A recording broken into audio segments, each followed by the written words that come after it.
So my name's Rob Cawthorne. I represent the Carbon Reduction Institute. Well,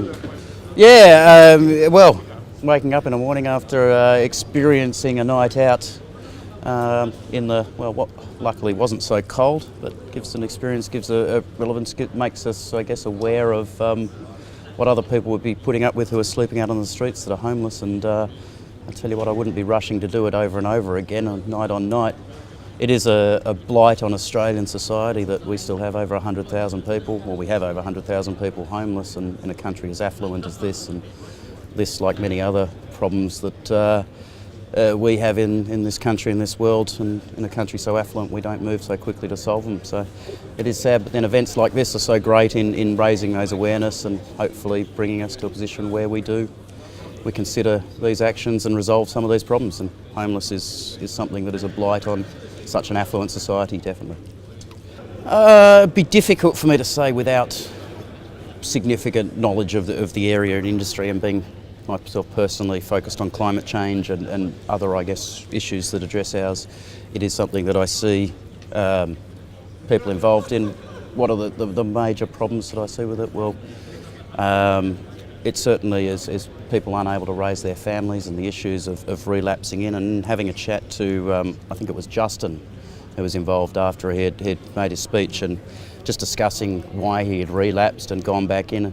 And I guess even getting an understanding of the issues with alcoholism and the problems he had, where we have a drink and I happily have a drink and go off to bed and don't think about that drink, and as he said, he has one drink and he will think about that for the next 2 days non-stop if he doesn't get another one into him. And it's hard to fathom those, I guess, that mental position, or those to be in that state at that time. What have I learnt from the event? I've certainly learned about the numbers, which shocked me, and I wasn't aware of the size of the problem here in Australia, which threw again. I've learnt that we can do a lot more, and that there are a lot of people that are willing to do a lot more. However, seeing the action is often different to the rhetoric, so hopefully that events like this can bring it from being discussion and rhetoric to being actual genuine action, and people dipping into their wallet. And we can see that with people like Holly and George, who raised over $200,000 each alone. And maybe both their organisations could probably match that or something like that, and that would take a whole nother level again, and I guess that's what we need to see happen, so that would be great. Well, I would like to think it isn't an issue in a country like this to do with pure financials, because we do have a lot of safety networks and we do have a lot of protection, social security that can allow people to get beyond it. So my hope is that it is more mental health related issues, and that's where we can address it from a different angle. I obviously saw and discussed with the caseworkers and some of the issues that are there, and it would appear that way. We certainly have the money in Australia to make sure that the financials and our social security networks and those things are there to support them financially.